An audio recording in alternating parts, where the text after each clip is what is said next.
All right, the next chapter, we are reading Unarmored, Unchosen. At 27 and a single woman at graduate school, I bought my first home out in the hill country of Texas. As I was changing the laundry one day, from the other room, I heard the sound of, "You've got mail," from my 100 megabyte IBM computer. Yes, just like the movie. And there he was in my online inbox, the one I have been waiting for, my nice, sweet, professional man. We had a giddy falling in love, full of romantic gestures, meeting the parents and even a new puppy together. He fit the fairy tales, and I was expecting a happily ever after. 2 years later, we were married in the big, expensive wedding I'd always dreamed of, in front of 200 friends and family members. When I put on my wedding dress, I broke out in hives. Perhaps I should have paid attention. My body was pleading with me. I'd never before and never since had an allergic reaction to clothing. Looking back at the photos, I now see the terror in his face and the hives on my neck instead of the calm yet passionate adoration every couple imagines they will feel on the big day. 2 years and one move up home after getting married, I arrived home from teaching school and he was there at 4 p.m. waiting for me. This was unusual. My gut sank. Something was wrong. He had come home early to tell me he was leaving and didn't want to be married anymore. I genuinely loved and adored him, and after he walked out, I slid down the white wooden door until my body came to rest in a sad and broken slump on the hardwood floor. The ache in my heart wasn't just in my mind. The tears I'd held back during his soft, meek, "I'm leaving" speech released in sobs as if I had never ever cried before. I couldn't breathe, move, or think. I sat there for hours in the dark. My head literally hurt. A thick, tight aching filled my chest. My dreams and my ambition were broken, and my deepest fear had just come true. I was unchosen and left. What was wrong with me? If there was no other woman, if there was no scandal or drug problem, and my sweet, nice guy husband wanted a divorce, then I was just being unchosen for being me. Again. That was the biggest ache of all. I didn't understand what I had done to be left. Surely my goodness as a wife or in the world hadn't deserved this pain. I'd never expected perfection in marriage, but I had held it in my personal construct that marriage was something to fight for. In the 3 therapy sessions I insisted upon, there was no movement or desire from him. I wanted to work it out, to fix what was wrong, to hear how I could be better and stay together.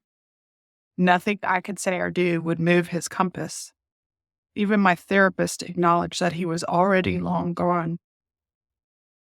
He'd made up his mind months before he walked out the door. All that was left was the formal untying of legal knots and the papers from the court saying our marriage was legally over.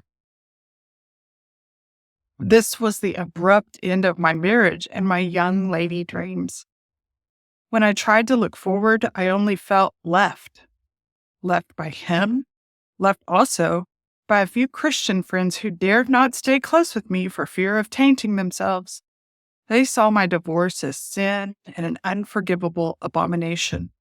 They left and unchose me as if divorce was a contagious disease.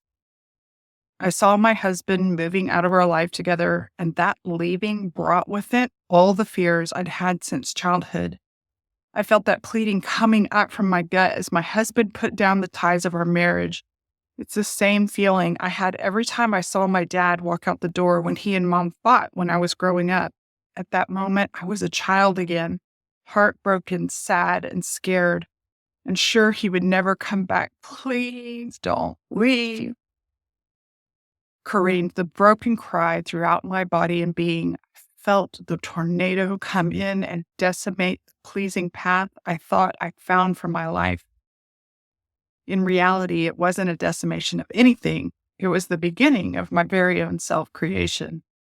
It shattered the bullshit story I told myself about how life was going to be. It disintegrated contrived plans plucked from a little girl's naive heart.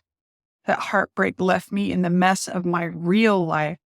It was the beginning of discovering my authentic self, and it set me on a course I never knew I would enjoy so much. When my husband left, something primal clicked in me. I went into survival mode for myself. Our house had been purchased mostly on his salary, and I was determined to keep the Central Austin home I loved. That meant changing course job-wise and making some serious bank. $36,000 as a private school teacher was not going to cut it. There was no option for me to not succeed. It was my first big bet on myself.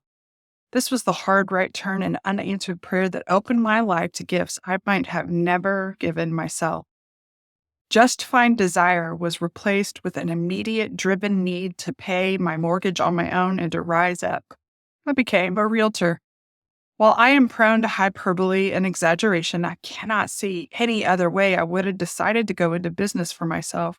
A new job, maybe, but never self-employment, sales, or a small business. I never considered that I might actually have joyful, satisfying ambition in the direction of work. It took years for me to see the strength and love my ex had to walk away. He knew before I did. He didn't even know what he knew. He just knew, and he had the courage to leave. Being unchosen broke my heart. It broke all of my plans. It was my ultimate fear. I thought I had done and been all the right things. Be the nice girl and find and fall in love with a nice guy and you'll be safe. Then my nice guy left. It stripped my life of pre-programmed plans and order and set me wandering in a new kind of wilderness. Except my being stripped of all the expectations gave me a fuel I'd not experienced before. For the first time in my life, I had to consider that I might not get married and have kids. I might have to do this thing, life, on my own. And if I did have to do it, I was going to do it. Then fucking happy professional success was the only option. I was in it for the glorious, highly esteemed, I told you so revenge success, not just barely get by and pay the bills success. That wilderness became the path that led me to discover and embrace the authentic parts of me that were there all along, waiting underneath everything else. When everything I thought I knew fell apart, all that was left was for me to begin creating and experimenting, to begin cultivating. As my original ambitions of being a wife and mother disintegrated, I surrendered to the process that most stories omit. Most stories tell of the fall and then glorify the happy ending and leave out the middle.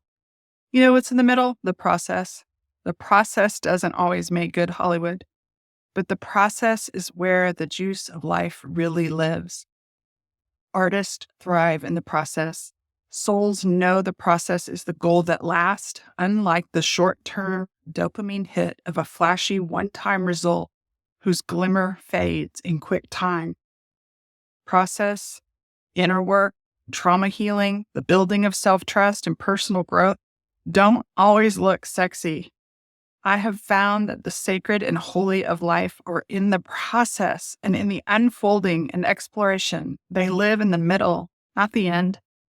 Process is messy, crazy, delicious, hilarious, sad, exhausting, colorful, expansive, excruciating, wonderful, and is never done. Some days I hate it, and other days I am utterly high in the flow and holy gift that is the process. Leaving behind the spell of our conditioning and embracing the process is where the real magic lies.